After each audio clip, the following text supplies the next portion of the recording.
कि प्रदेश अध्यक्ष रविंद्र रैना जी जो इग्नोर कर रहे हैं तहसील सुंदरबनी को, क्योंकि जो हमारे सुंदरबनी या अपने भाजपा के जिला प्रधान हैं डीडीसी बाबू राजेंद्र जी हैं, या और कोई जो भी सुंदरबनी की भारतीय जनता पार्टी है, इट मीन्स के ये भाजपा बिखरी हुई है, या तो इस निचले गुट की ऊपर क्यों नहीं सुनाई दे रही। बड़े दुख की बात है कि जब अपना इलेक्शन आते हैं तब यही लोग आ जाते हैं इधर, मतलब प्रचार करने के लिए, गरीब लोगों को बहकाने के लिए।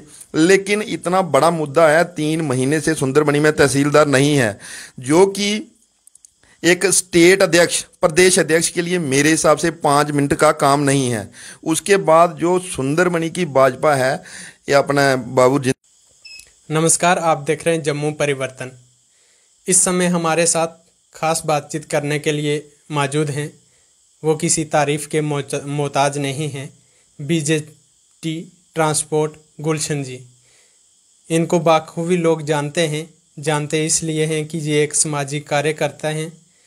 जहाँ पर भी कोई धार्मिक स्थान होता है वहाँ पर ये बढ़ चढ़ कर अपना योगदान भी देते हैं, जिससे लोगों में इनकी छवि एक सामाजिक कार्यकर्ता के तौर पर बनी हुई है।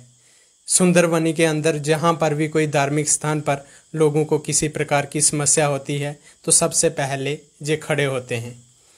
आज हमसे खास बातचीत करना चाहते हैं, आखिर क्या आवश्यकता पड़ी, किस विषय को लेकर आज वो खास बातचीत हमसे करना चाहते हैं।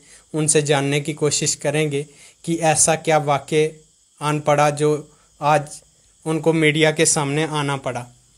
सर, किस विषय को लेकर आज आप खास बातचीत करना चाहते हैं? नमस्कार जी, मैं सबसे पहले जम्मू परिवर्तन का हार्दिक दिल से एक शुक्रिया अदा करता हूं, जिन्होंने मुझे मौका दिया इंटरव्यू लेने के लिए।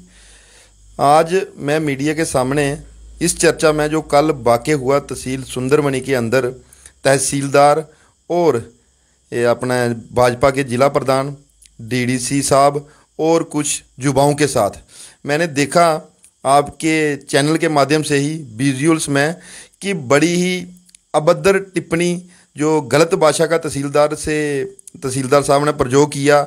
मतलब मुद्दे को भटक के वो अपना काम नहीं, मतलब काम की तरफ नहीं जा रहे थे, एक बहस की तरफ आ रहे थे। तो मुझे ये बड़ा दुख हुआ कि एक तरफ युवा परेशान हैं, उन अपना जो सरकार की तरफ से आए दिनों कभी कोई के अपना कागजात की डिमांड की जाती, कभी कोई कागजात की। जब तहसील सुंदरबनी में स्थायी तहसीलदार नहीं है, जो तहसीलदार अभी सुंदरबनी में नियुक्त है उसके पास 4 तहसील हैं। मानता हूं कि उसके पास मतलब काम का एक ओवरलोड है, बट जो डे सुंदरबनी के लिए मेंशन है उस मतलब दिन गरीब जनता का काम होना चाहिए। जो मतलब 2-2.5 घंटे में देखता रहा विजुअल्स के बीच उन्होंने ख़राब किए। फिर अपना डीडीसी साहब ने उन्होंने कहा कि आप बंद कमरे में बैठो, कोई बंदा आपको डिस्टर्ब नहीं कर रहा, तब भी वो मान नहीं रहे थे। तो मुझे लगता है कि उनकी मानसिकता भी मुझे कोई सही नहीं लग रही थी। लेकिन आप क्या चाहते हैं, क्या मांग करते हैं कि आज तक सुंदरबनी के अंदर स्थायी तहसीलदार क्यों नहीं आया, और इसका दोषी किसको मानते हैं? देखो, दोषी तो मैं अपनी गरीब जनता को ही मानता हूँ, जिनका नुकसान हो रहा है। आए दिन छोटा मोटा काम, कोई भी जरूरी डॉक्यूमेंट जो है वो तहसील के अंदर से ही बनेगा। लेकिन बड़े दुख की बात है कि हमारे अपने इसी कॉन्स्टिट्यूएंसी से एमएलए बनकर अभी स्टेट प्रदेश अध्यक्ष हैं रविंद्र रैना जी, मतलब उनके होते हुए तहसील सुंदरबनी इग्नोर हो रही है। 3 महीने से तहसीलदार नहीं है, और जो आता है उसकी मानसिकता भी मेरे हिसाब से या सुंदरबनी के लोगों का दुर्भाग्य है कि मतलब जो भी आता है वो सुंदरबनी के लिए एक जो गरीब जनता का काम है वो नहीं सही तरीके से हो रहा। तो हमारी मांग ये है कि प्रदेश अध्यक्ष रविंद्र रैना जी जो इग्नोर कर रहे हैं तहसील सुंदरबनी को, क्योंकि जो हमारे सुंदरबनी या अपने भाजपा के ज़िला प्रधान हैं डीडीसी बाबू राजेंद्र जी हैं, या और कोई जो भी सुंदरबनी की भारतीय जनता पार्टी है, इट मीन्स के ये भाजपा बिखरी हुई है, या तो इस निचले गुट की ऊपर क्यों नहीं सुनाई दे रही। बड़े दुख की बात है कि जब अपना इलेक्शन आते हैं तब यही लोग आ जाते हैं इधर, मतलब प्रचार करने के लिए, गरीब लोगों को बहकाने के लिए। लेकिन इतना बड़ा मुद्दा है, 3 महीने से सुंदरबनी में तहसीलदार नहीं है, जो कि एक स्टेट अध्यक्ष, प्रदेश अध्यक्ष के लिए मेरे हिसाब से 5 मिनट का काम नहीं है। उसके बाद जो सुंदरबनी की भाजपा है, ये अपना बाबू जिंदर जी डीडीसी, जिन्होंने मतलब ये अपना डीसी साहब से भी फ़ोन पर कंडक्ट करने की कोशिश की और भी कहीं जो फ़ोन कॉल्स किए, लेकिन वो अटेंड नहीं किए गए।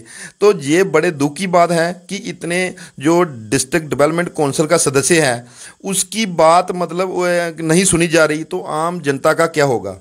तो ये मुझे एक फेलियर ऑफ बीजेपी गवर्नमेंट लग रहा है, क्योंकि ये जहाँ भी जो सेंटर की स्कीम है तो उसके लिए ये अपना भारतीय जनता पार्टी के जो ज़मीनी स्तर पर लीडरान हैं, ये कहते हैं कि जो कुछ कर रहे हैं सभी हम कर रहे हैं। तो मुझे लगता है कि ये जो भी स्कीमें हैं, जिस सेंटर गवर्नमेंट की स्कीमें हैं, हम आपके चैनल के माध्यम से प्रधानमंत्री मोदी जी का तहे दिल से, दिल की गहराइयों से शुक्रिया करते हैं। बाकी ये मतलब सेंटर गवर्नमेंट की स्कीमों को गरीबों को बीच में आके बहकाते हैं। जम्मू कश्मीर की भाजपा जम्मू कश्मीर के लिए एक मतलब बहुत ही एक, मैं ये कहूँगा कि कोई भी फ़ायदा नहीं दे रही है। इससे पहले जो भी, जब से आर्टिकल 35 और 370 हटा हुआ है, उसके बाद जम्मू कश्मीर में कोई भी काम नहीं हुआ। ये तोड़ने की सियासत चल रही है, हमारी स्टेट को तोड़ा गया, बहुत ही बड़ा नुकसान मैं कहूँगा। उपलब्धियां भाजपा के द्वारा गिनाई जाती हैं। आपने प्रदेश अध्यक्ष रविंद्र रैना जी की बात की, कहते हैं हमने बहुत सारे काम किए।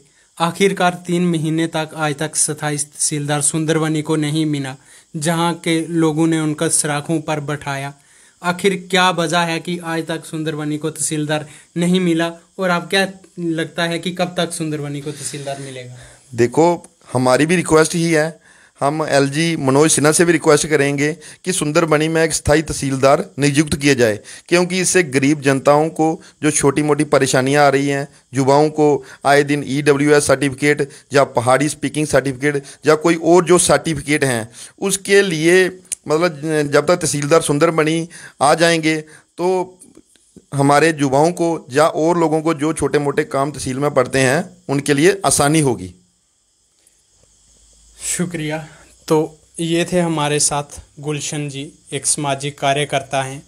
इनका साफ तौर पर कहना, हमने पहले भी इससे 3-4 बार बहुत सारे इंटरव्यू किए कि सुंदरबनी के बच्चों के साथ हमेशा खिलवाड़ हो रहा है। लगभग 3 महीने से स्थायी तहसीलदार ना होने के कारण जो बच्चे आवेदन करना चाहते थे नौकरी के लिए, कुछ बच्चों का तो ऐसा हुआ कि उनकी जब डॉक्यूमेंट वेरिफिकेशन थी मौके पर, वो दस्तावेज ना होने के कारण उनको नौकरी से निकाल दिया गया।